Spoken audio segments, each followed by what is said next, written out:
Hello, everyone. How are you all doing?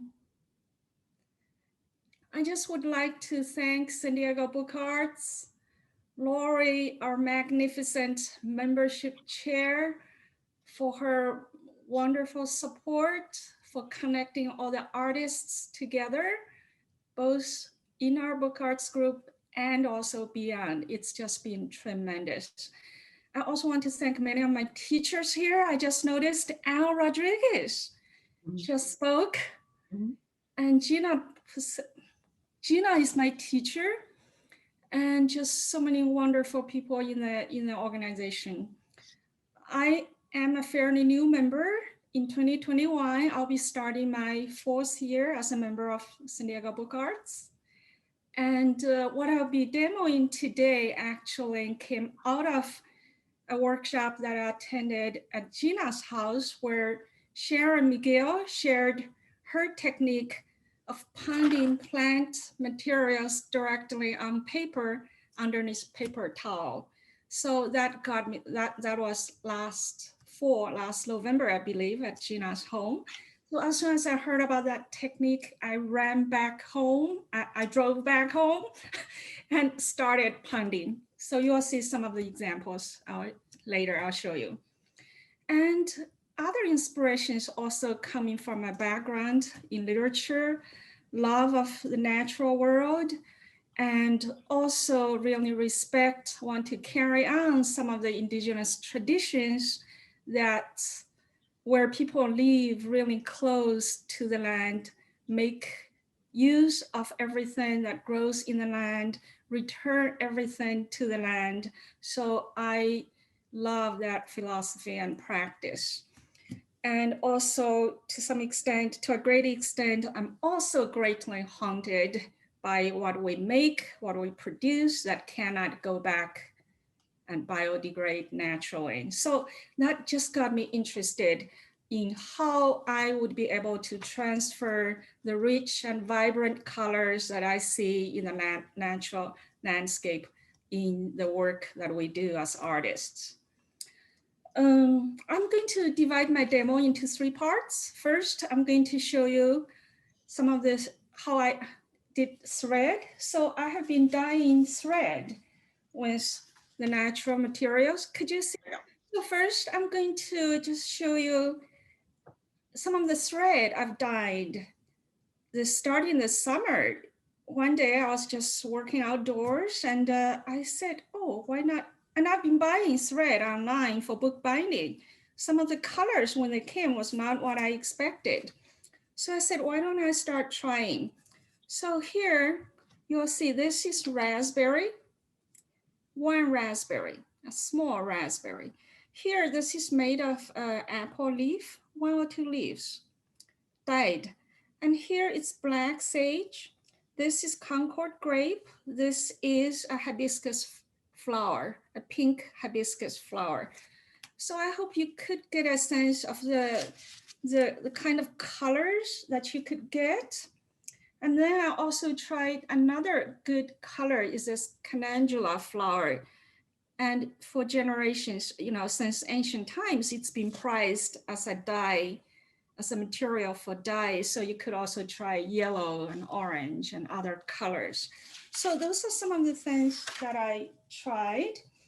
And then I've also been incorporating them into book arts. So this is one of the, sorry, how do I, so I don't know how well you can see it, but this is from a geranium flower. So I made a chain stitch book. And here this is another color that I use. It could be a combination of sage and some other yellow flowers. So this is a stab binding book. And this is black walnut ink that I dyed with the ink and then did another book binding. And here I'm experimenting with just drawing with flowers on paper, geranium flowers, black sage. Then I traced some of the shapes by using some thread that I dyed. So you can think of different ways of how you may want to use your thread. So it's going to be very simple. And here's a piece of linen thread. And I collected some. I'm amazed there are still so much color. You know, we had Santa Ana winds for a couple of days, which blew off everything and dried up everything. But still, there seemed to be. I went out this morning and found some colors. So here's one geranium flower. One technique is just to hold the flower in your hand and just run the thread through. As I said on my materials list, for those of you who might be allergic, you can wear a pair of thin gloves. So I somehow have tried them, seems nothing has happened to me. So I'll just do something like this. Can you see? Can you see the color change over here? And geranium flowers has petals that's very, very thin and also very easy to impart color. So very quickly, if you need it to be darker, you can just run it through a couple of times. And geranium flowers also keeps the color pretty well. So I'll just run the thread through like this. Okay. And this can be done outdoors. Imagine you're in a park. Pick up some leaves, pick up some flowers in your garden, on the patio, sidewalk. So here we go. It uses very little color, just one flower. And here I think I have a beautiful colored thread. What's also interesting about using natural colors is that each is different, each is unique. So you don't get sometimes the monotonous uniformity of the machine-made or factory-made thread or other colors. And so this is one. And then I also experimented, and then I have a little bowl to put away all my waste materials. Later on, just going to put them into the compost. So that's one piece of thread. Yeah, you can try other colors. For example, I also love to try, here I have a little bit rose, which is really drying up. So sometimes I like color combinations. So this is a twilight zone rose petal. So I do a little bit of that. And I really like green. So there are several kinds of green leaves that I've tried. Rose, geranium leaves. Here's garden sage, apple tree leaf. So just see what's in your landscape. And also mint. Mint is a nice, maybe I'll try a little bit mint. So here, mint and rose. So again, I'm going to just hold the plant material in my hand, just run the thread through. So you can do however many color combinations that you like. And if it's too light, you can go back and just do a little bit rubbing and pressing so that more color would get onto the thread. So on and so forth. You could add another color if you like. So here a different color of rose, also in a pink shade. So that's the first demo I'm going to show you.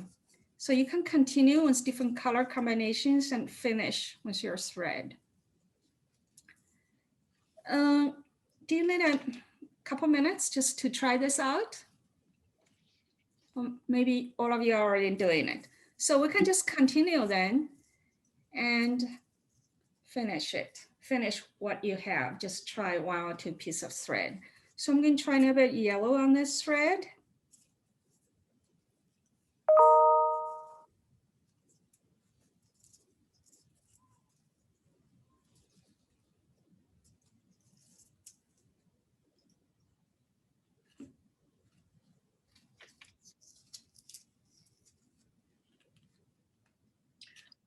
Julie is asking, how permanent are the thread colors? That's an excellent question, Julie. Some of the, as with all natural colors, a lot of this may fade over time, but you have seen the ones that I've shown you. So this Concord grape, this grain, they all retain their color quite well. Just don't intentionally expose them to light or sunlight. They will fade sooner. So if you put them, I put them in a box and then close the lid, they'll last longer. And also certain materials that have tannic acid in them will also last longer, such as black walnut leaf, laurel, sumac, calendula would last longer if they have the tannic acid. And then there are also techniques if you're going to make using this plant, either leaves or flowers, to make them into a liquid or ink form. You can add what's called mordant to keep the color permanent. Iron is a mordant. Vinegar is a mordant. So to make the color more permanent. Does that help some, Julie? I was really also kind of sad to think the colors will fade. But then I also find comfort in the fact this is probably the way of things, the natural way of things, everything fades. And many of you probably have heard about the Buddhist idea of permanence, impermanence, and wabi-sabi. So those ideas are basically to enjoy the impermanence of things and also to watch the change of color over time instead of using our customary mindset of wanting everything to last. I don't know if that's going to be helpful, but those are different ways of thinking and looking at things. Jay, did you say that besides vinegar that iron is the other mordant? Yeah, iron is another mordant. If you have rusty nails, just dissolve some iron into the water, add that to your dye bath, and then if you sink your thread or paper in, that's going to make the color more permanent. And also to preserve the colors, another technique to preserve color, if you have made a plant-based dye bath or ink that you want to preserve, you can add a little salt or add a couple of cloves. I have been adding cloves to the ink that I make, and they've kept quite well. It's been over a year now.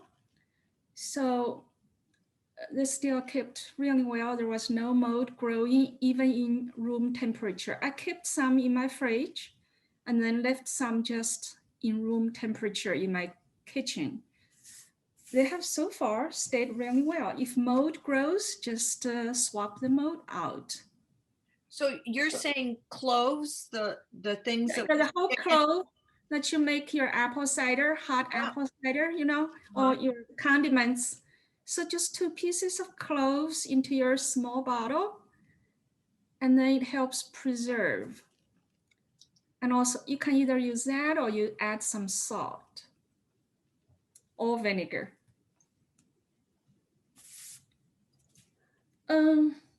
Does anyone have questions about thread? I never knew I would be doing thread, but after I started doing it, I've just been loving it because it's so easy.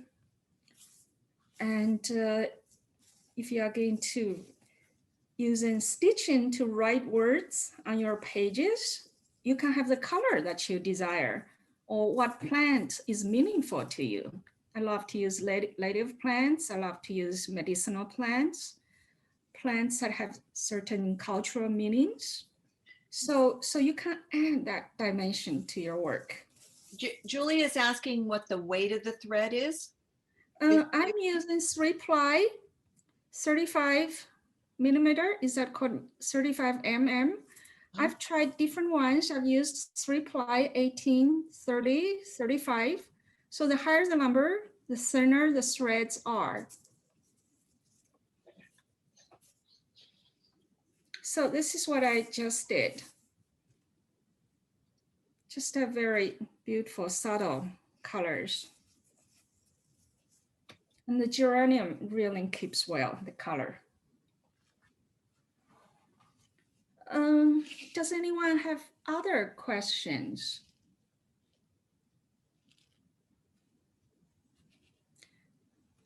Laura, do you want to show what our participants, what they did at the end? Is that right?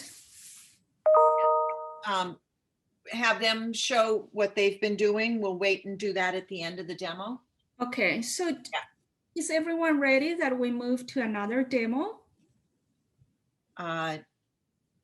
Yes. Okay. Yeah. I had a question about the making ink. So if you have a bucket of water, you just add the petals or you break up the petals to make color? There are different ways of doing it.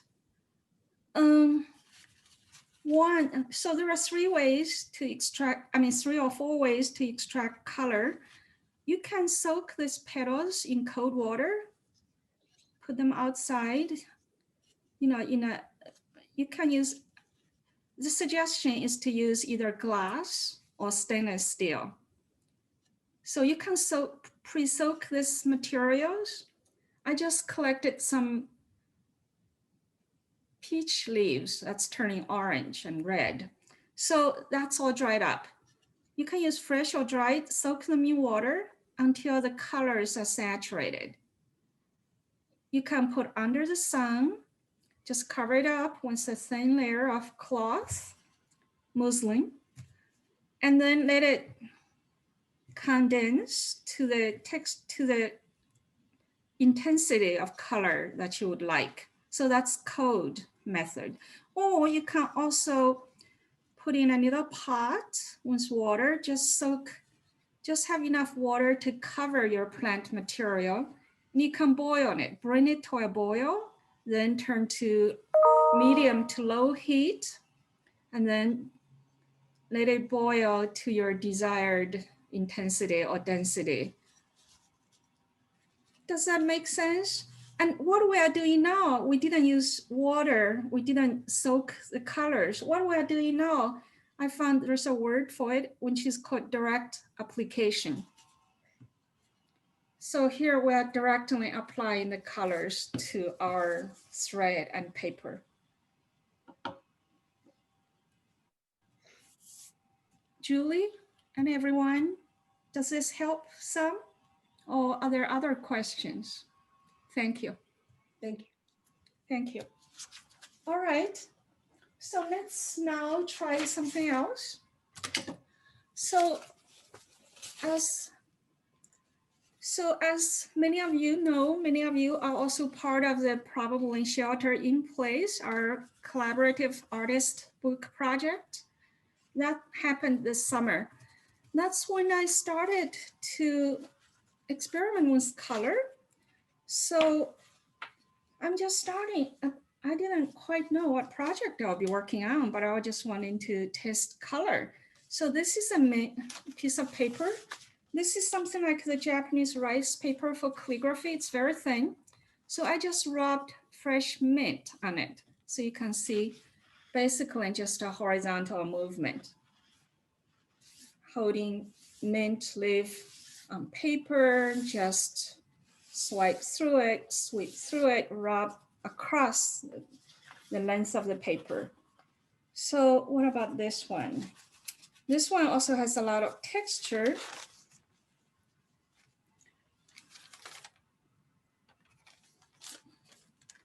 Oh, this is actually a daylily, orange peach colored daylily.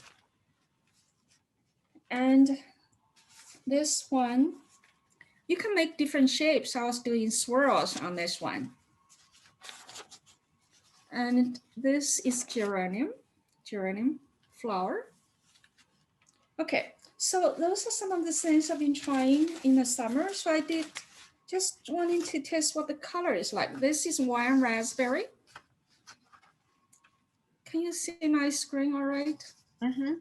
Yeah. Okay, so here's one raspberry. And then I was also making ink. So this is hibiscus flowers. After the ink has been extracted, you get this boiled plant material. So I just start to rub it on paper. This is also very thin calligraphic paper. This is arches paper. So just to see what the colors and textures would be like. And then I also started to experiment with drawing with flowers. So here, the center could be calendula, the yellow of the calendula flower. So I was just testing what it's going to be like, just randomly drawing on this piece of paper, putting dots and circles on that. So and then I also I ended up, my book in the end ended up projects where I just hold the flower in my hand and drew some patterns, and then using this to make the first series of books for the shelter, for our shelter project. So now to do any of these, I just invite you to take out the papers that you have brought. And as I said in the materials list, it can be quite, you can try a variety of papers. Like I brought some thin rice paper. This is Reeves BFK. I think that's for watercolor printmaking. Some watercolor paper, mixed media paper. I even have just 100% cotton paper. I also brought a piece of just regular printer paper. So you can just try anything, it doesn't matter. And just start to draw, start to make shapes, swirls, lines, so on and so forth, just to taste out your plant material and just to form any images that you like. Jay, would you like to just pick up a petal or two and just give them some visual examples of what you're doing? Sure. Oh, yes, certainly. Okay. So here, so I have found my last flower over here on this tree. So it's a red hibiscus flower. And also this petal is just so brilliant. So you can see how brilliant that is. So when I try, if I'm going to pound this, I'll try to preserve the stem. I think this is brilliant. So now for drawing, you could take out just a piece of the petal out. Just see what the color would be like. Isn't this gorgeous? Look at this. So that's what I first started in July. Well, Gina probably has seen my paper that I made lanterns. So just using a simple technique, just see how magnificent it is. Just one petal from that flower. So this, I imagine this could be used as end paper for your book arts. So here I'm just using one motion, right? Just one petal. And then, as I said, you can also draw. I didn't know I could do this, but then one day I just started. And this is spontaneous movement. It's energy, motion, rhythm. So you can do anything. Yeah, some paper is very thin, like what I'm using. If I use too much strength, it's crumbling up. So a watercolor paper probably would be more sturdier when I'm doing motion, especially fast motion. So now do you see the circles? Yeah, you can. Yes. Yeah. So here. Bring it a little, there, perfect. Okay. So here. Now, if you like texture, you can just leave some of the plant materials on your paper. Another method, you could press. Like if you want to leave texture on, You can press, put a piece of paper towel on top it, and then put a brick or a heavy book on top so that when it dries up, the natural materials, this texture would stay. Some of them stay really well on paper. Okay, so this is a little messy as you can see, but you can make yours cleaner. So that's an example of how you can add different colors. I also found orange. And this orange one is not as easy. It's the texture is a little tougher. So it's not as easy to impart color, but still you can still see the orange color come out as kind of yellowish, orangish.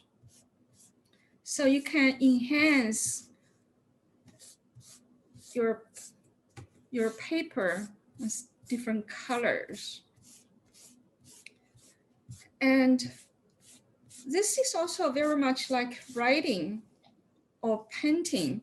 Sometimes you have put some colors on your paper and they don't look finished, or you may not be satisfied with it.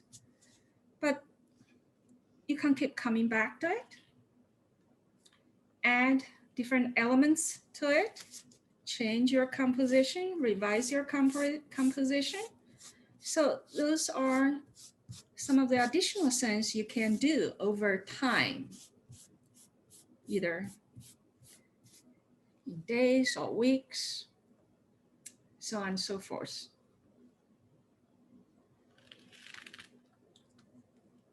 Now I'm going to use a piece of black sage. I love the color that comes out of the black sage because it's greenish brown and it stays well.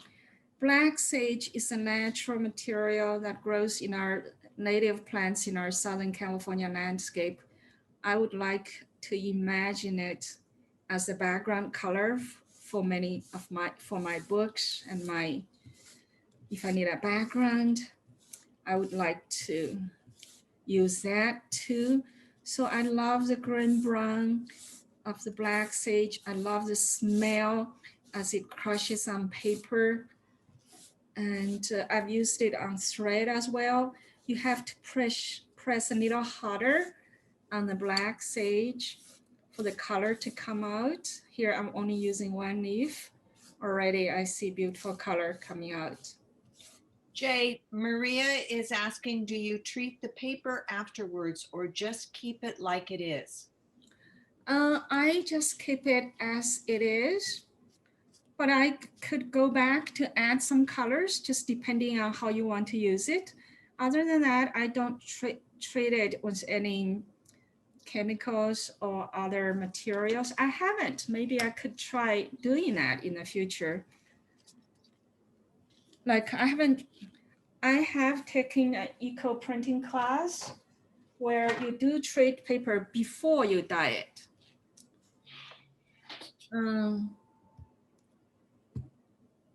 So I'm seeing something. All right. So in this bundled dye, you do treat paper. You soak it, like this book has been soaked in 3 kinds of solution: iron, vinegar, and soy milk. So before you dye the paper, you soak your paper in the solution, and then you bundle them up, and then put in a pot and steam and boil for several hours. As you can see, the plant material and turmeric was added for the yellow. So you can see you don't see the vivid, what I regard as more leaven colors, more natural colors. So this completely, it's a alchemical process, it's magical, but then the colors completely change. So that's a really good question. Thank you for bringing it up. So there are different techniques, treating it before or after. How's everyone doing?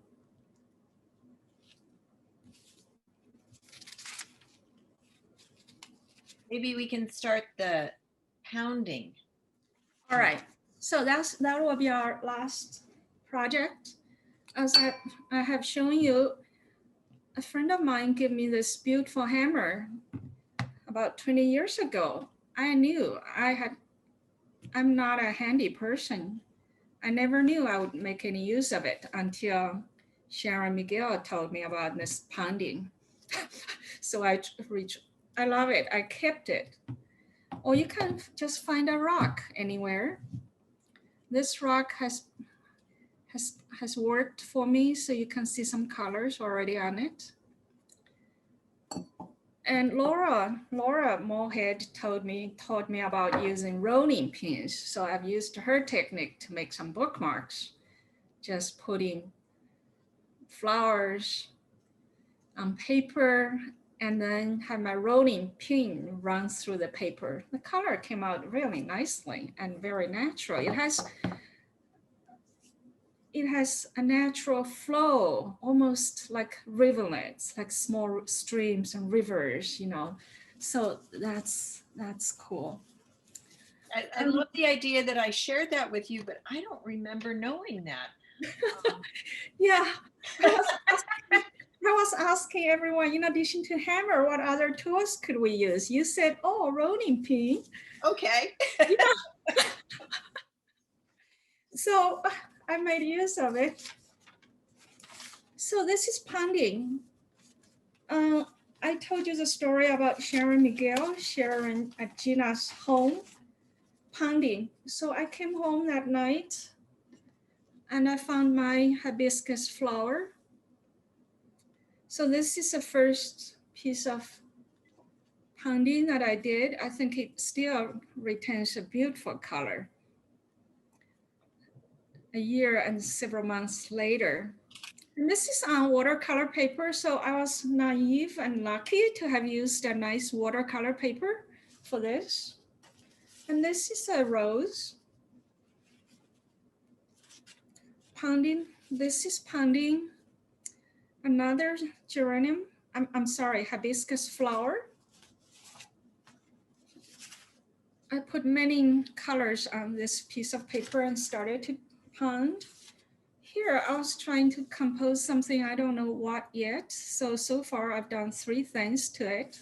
So it keeps growing. So that's from pounding. So you can make just a single image using a flower or a leaf, or you can compose something by adding different materials onto your paper. And here I documented some of what I pounded last fall. This is a Western red bud. This is a black walnut.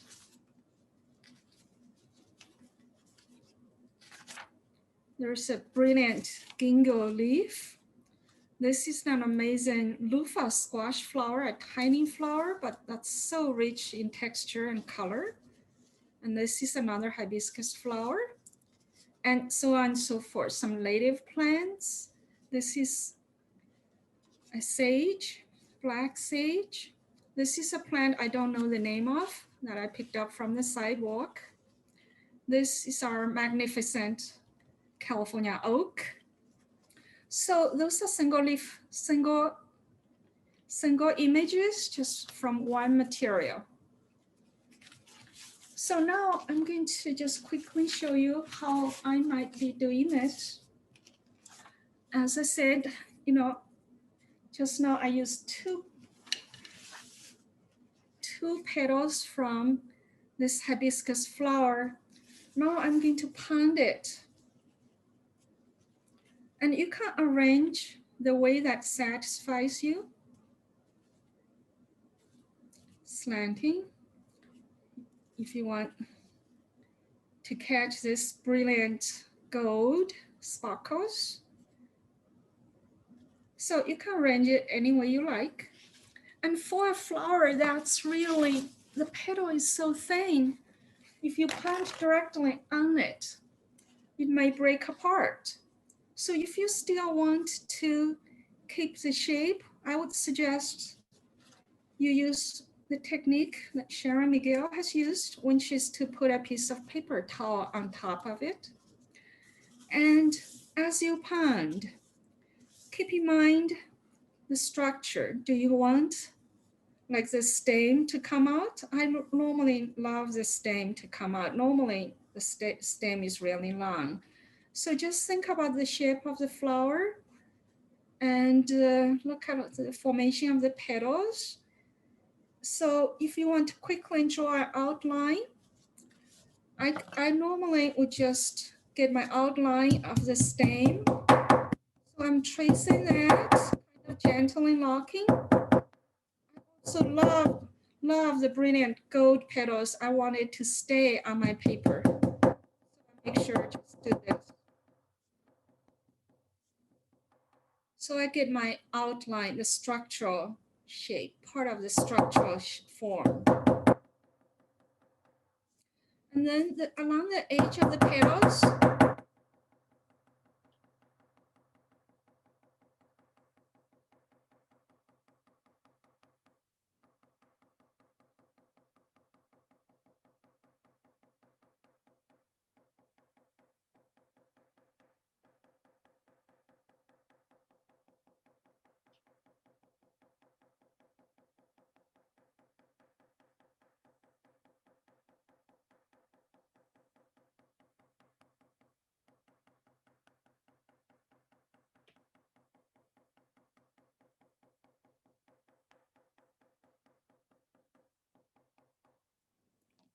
so after pounding for a while, all of these marks that you make, I heard one of you has a mallet, which is much larger. So your imprint could be different from my small hammer. So all of that could become marks.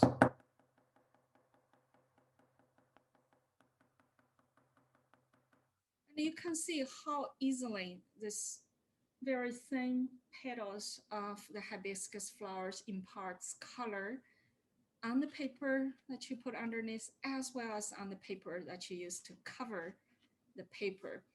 One technique is normally if you would like some texture on it, like the flower petals, it's so thin, it's going to stay on this very absorbent paper very well.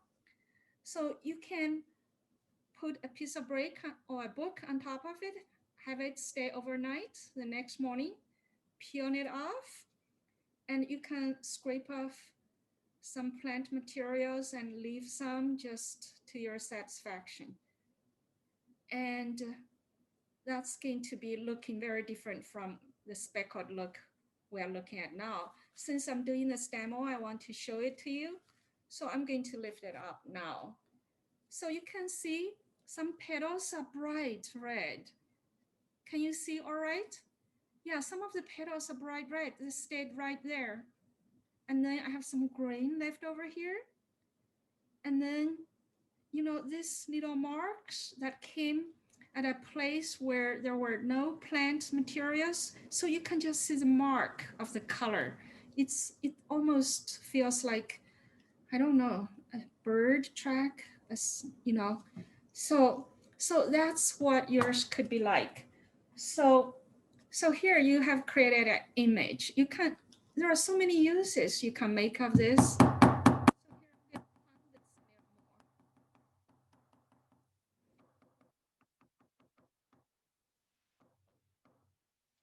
So you can just leave it like this, peel off what you don't want. Like if you don't want the grain, you can peel it off. So for now, I'm just going to, I like this shape. So I'm going to put it under a piece of paper towel. I'm going to put my brick over it and let it dry overnight so that the colors get saturated onto this paper. And then I'll lift it up. So that's, for example, one example of how you could pound on a flower and create a single image. Maybe here I can show you another.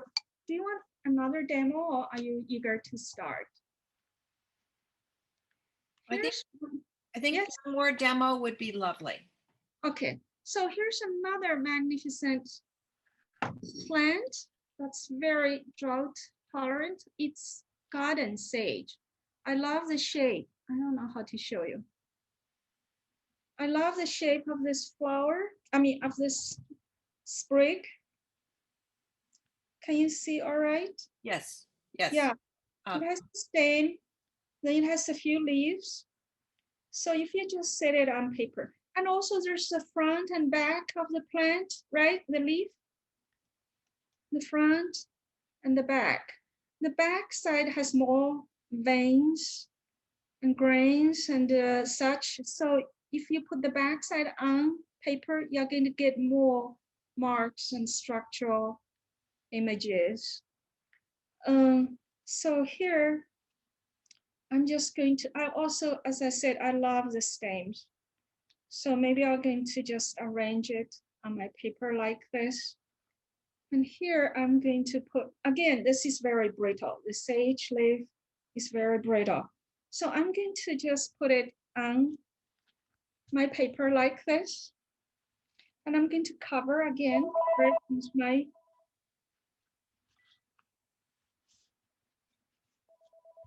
and then I'm going to start pounding. Again, I'm going to trace the stem of this sprig.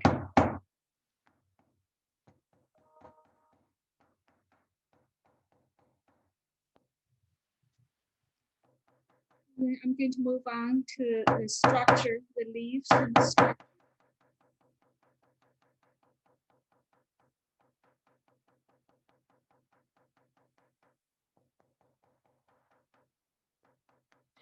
Jay, it's so interesting because every time you hammer, somehow your audio is muting the hammer. And then when you speak, it goes back to normal volume. Oh, so you can hear It's my hammer? magic. It's magic. I You don't can know hear how the it hammer? works. Not really. You can't, oh my, I don't know why.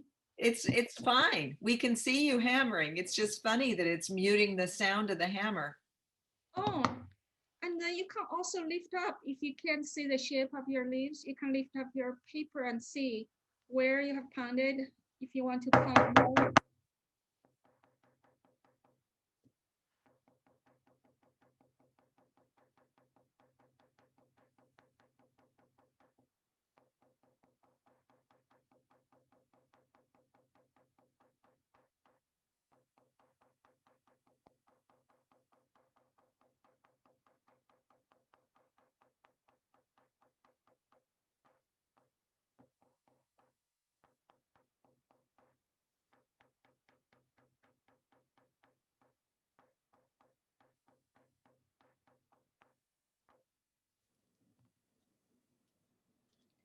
So here I'm lifting this up.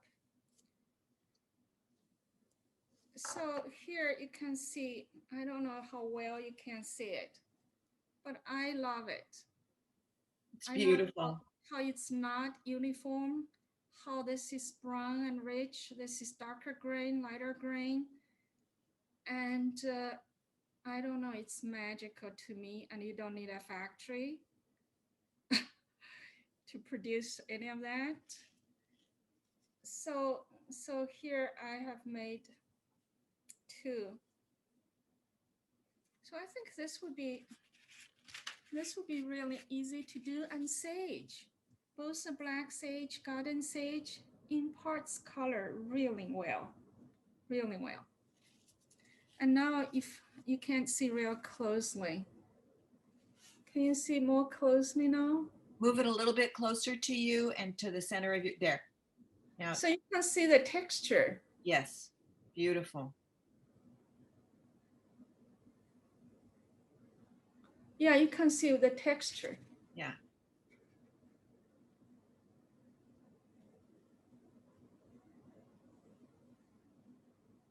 Sorry, it looks like I'm blind. I'm feeling my way around. Don't know how it's going to come out on the camera. So that's how easy it is. I don't know about you, but I can't draw. I learned to draw when I was a kid, but I haven't done drawing for a long time. When it comes time to illustrate or to put images on my books, I got challenged. So creating images like this. I also love abstract compositions, abstract images. So being able to rely on natural plants has really helped me, saved me. Jay, Um, Carrie, Carrie has said that she pounded along with you, but her images of poinsettia petal and leaf came out very pale, and she's wondering if you have any ideas. That's an excellent question. Some plants impart color more lightly, and also paper. What paper are you using, Carrie? Paper may also have something to do with it, and how heavy or light you're pounding it. I was pounding fairly heavy, and I'm using a watercolor paper. Oh, should be said. You know what? I think the poinsettia color, the leaf is very thin. Very, very pale. Yeah, I think personally, I feel it's very thin, and it's not, even though it looks intense and bright, but there doesn't seem to be a lot of color on poinsettia in terms of dryness. I feel like it's drier. It's intense color, but drier. So you may want to add a couple layers of the leaves on, and to see and pound a little kind of quick, fast, heavy movements to see if that would make a difference. And for comparison, what if you put another piece of plant material next to your poinsettias? Use the same technique, Yes. or the same pressure, to see if that would make a difference if it's another material. Good. Thank you very much. You're so welcome. Do we have other questions? Some of the books I'm using, I have been inspired by textile artists and how they use plant materials, because I feel from my research, I learned the textile artists have been using natural colors more than the painters and the regular artists. So I've been learning from them. This is a book, Natural Palettes. It has over 500 color palettes in this book. Natural Palettes, Inspirations from Plant-Based Colors by Sasha Duer. Another magnificent book that I started looking at is last summer. I started to make ink last fall. It's by Jason Logan, a Canadian-based artist who now specializes ink making using plant materials. So this is from wild grape. Look at how vibrant the colors are. Turmeric. This green is from sap green ink. So this is just marvelous. So these are all from artworks from plant-based ink.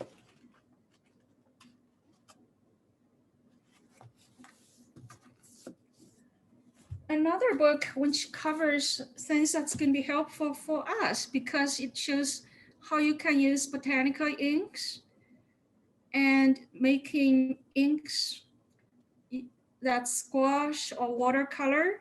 So it's called Botanical Inks, Plant to Print Dyes, Techniques, and Projects. Babs Behan is the author of this book. This book, a lot of textile, thread, fabric. It's called Wild Color by Jenny Dean. And this is where, for those of you who are interested in using mordant, so she's going to teach you how you can use different mordant to make the colors more permanent. And I have many, many more books on plant and plant colors, on color series. so on and so forth.